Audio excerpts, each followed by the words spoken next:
joyful tone to everyone.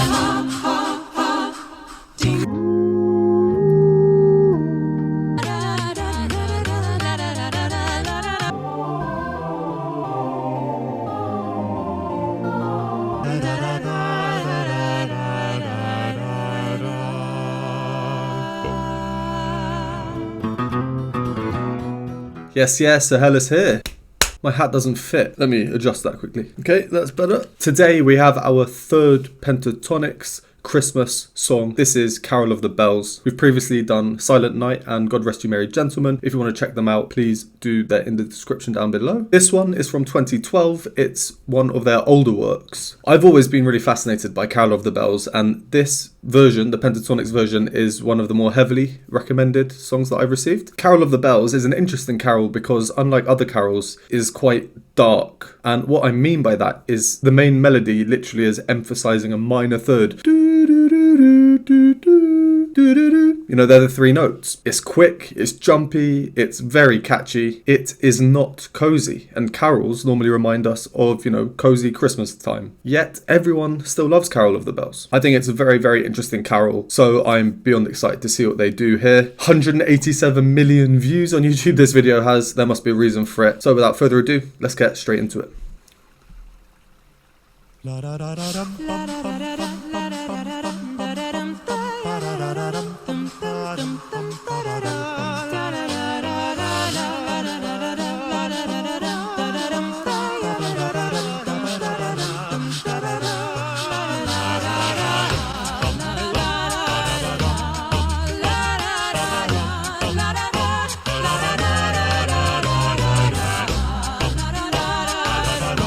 Really nice lines.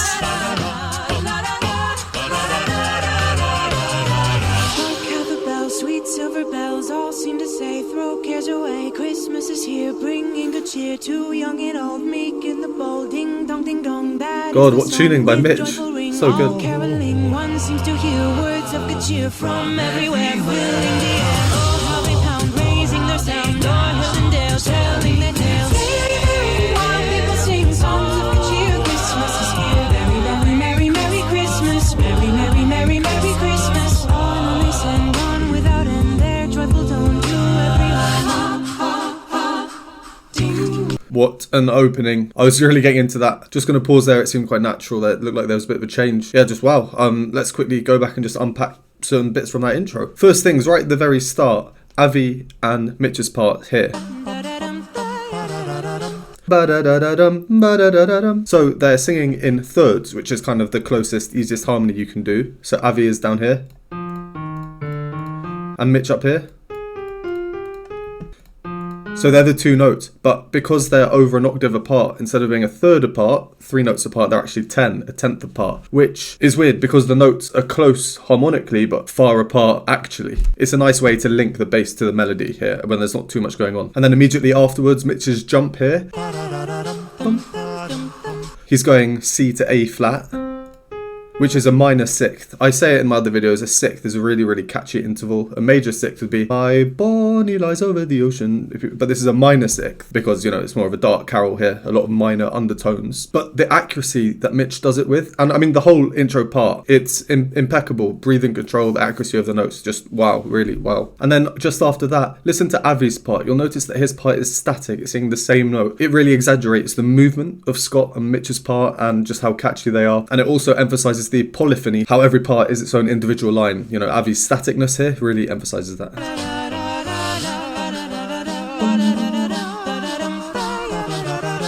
Then Kirsty comes in, and her entry now means that there's 4 parts singing, because you've got Kevin and the beatbox, which really allows for these 4 parts to be split into 2 pairs of 2. You've got Kirsty and Mitch, and Scott and Avi. You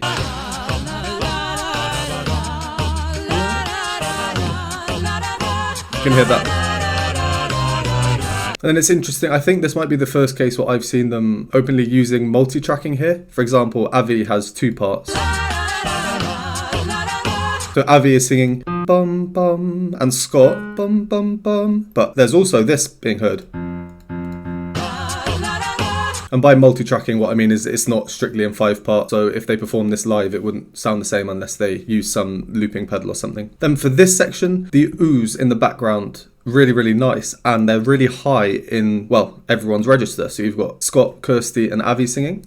Silver bells all seem to say, throw cares away, Christmas is here. They're high in their registers, particularly Avi, which then really exaggerates Avi's low descent that we're about to hear, and then he actually comes back up. That is the song with joyful ring, all caroling. One seems to hear. Now he comes back up. From everywhere, filling the air. Oh, how What a great opening to the song. Let's carry on from where we left off. joyful tone to everyone. Ding dong, ding dong, ding dong, ding dong.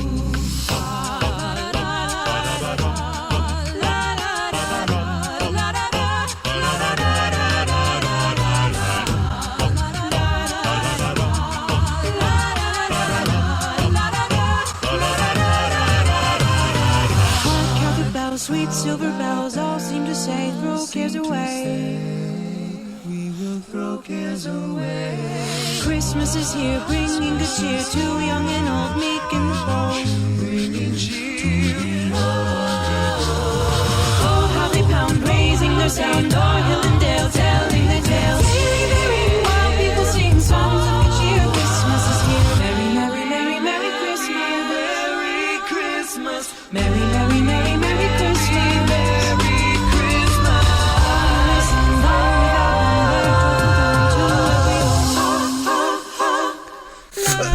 A lot going on. Let's quickly recap that section as well. Wow, I'm loving this so far a lot. It's goosebump central over here, I'll tell you that. Avi's growling low bass here.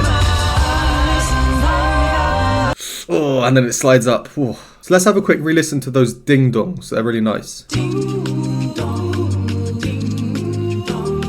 There's much more going on here than it might seem at first. So Kirsty here is actually at the what sounds like the bottom of her register, quite low down for her, which really allows for Mitch's high oohs to take the center stage. Avi is just insane here, just providing the harmonic foundations right at the bottom down there. But it's Scott's part that I want to draw attention to. He is doing the suspensions here. In music, a suspension is basically a technique that creates tension by prolonging one note of the previous chord into the next chord after the chord changes. I love suspensions. Cue future Sir Hairless, just showing you this example of the suspension that Scott does to really create tension and just make it sound so nice. So Hairless from the future here. So this is Kirsty, this is Scott, and this is Avi.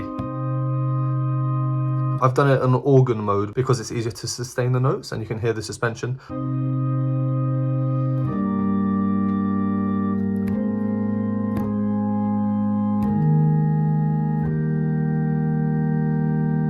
With Mitch's parts on top.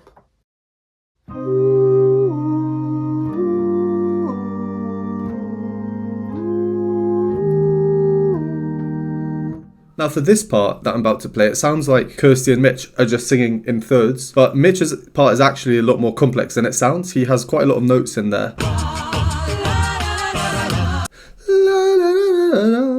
Which, whilst really subtle, is so much more than just going just three descending notes. It's these little things that really add to the intricacy of the performance. And then Kevin's part is just so important here. Amidst this unbelievable musical arrangement, he just adds so much. Listen out for the wind sound that he's doing in the background, which really adds to the dark feel of the carol. It's not cozy Christmas at home with some hot cocoa or hot chocolate or something by the fireplace. It's the bitterness of weather that we normally see at Christmas. You know, it's dark, it's windy. This is the effect that the music's creating. And then Kevin cuts out here, which allows for this homophonic chord movement, Sweet silver bells all seem to say, which are rhythmically slightly different, just to add a bit of variety. Removing Kevin from that really highlights this contrast. Then here, Avi and Kevin really stood out for me. Avi's same note bass, he's just singing the same note. Absolute filth. Listen how tight him and Kevin are. oh, how they pound, raising their sound, o'er hill and dale, telling their tale. Just filth, good filth. And then finally for this section, just another example of use of multi-tracking. So supporting Mitch's melody here are three parts going Mary, Mary. The three parts in theory could be Kirsty, Scott, and Avi, but then that part is repeated, three parts plus Mitch, but Avi also has an entrance here, and there's a beat, so there's more than 5 parts going on. Merry, merry, merry, merry Christmas. Merry Christmas. Now, Merry, merry, merry, merry Christmas. Merry Christmas. But I like how the video is zoomed in on one person at a time here. It doesn't just show them all, making it out to seem like it is 5 parts. Alright, let's carry on.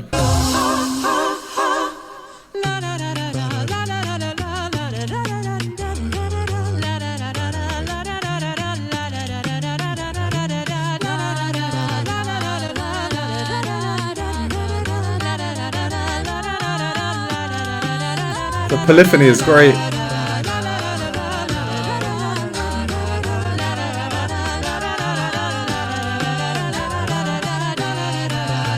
And Avi's part. Every part.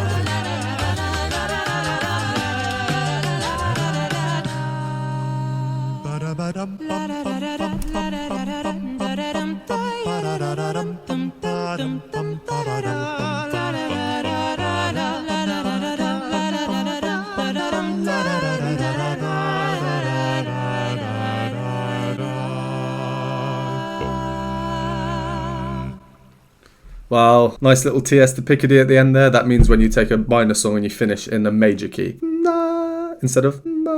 So a nice happy ending. Sorry, but that's ridiculous. Whoever arranged that, unreal. I can see what has 187 million views. Insane. Absolutely absurd. Let's just quickly go over some points from that final section. There are just a couple more points to talk about. There's always just so much detail in Pentatonix's works. You can listen however many times and you'll always find something new, I guarantee. So the ending is in 3 parts. Avi, Scott, and Mitch, just like the opening. Because they're 3 parts, which is fewer than 4 or 5, each part is more exposed, and it really allows Scott to express his high register.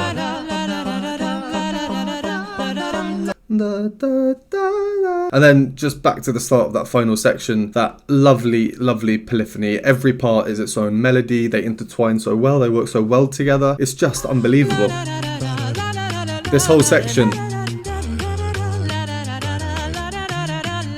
And just to skip ahead a few seconds to just before Scott's entry, I love how focused Scott is looking here. It's almost like he's hearing this amazingness going around him and he's thinking like, uh-oh, no pressure on me coming in and joining this.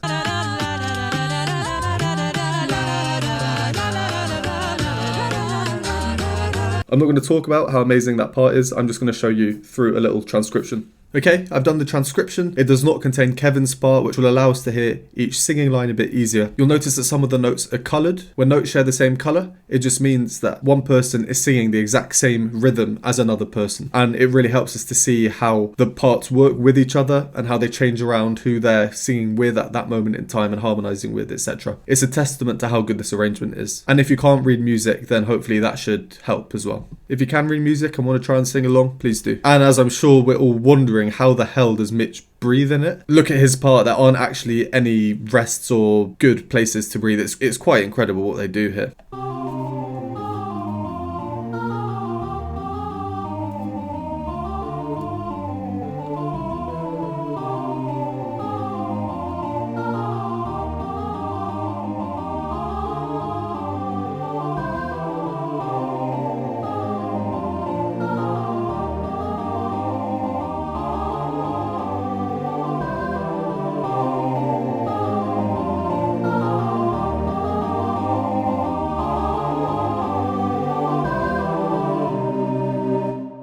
Right, well, there we go. Carol of the Bells, Pentatonix. Yeah, no more words. Nothing needs to be said. That was just unbelievable. As always, thank you for watching. Would appreciate a like, subscribe, and I will see you next time.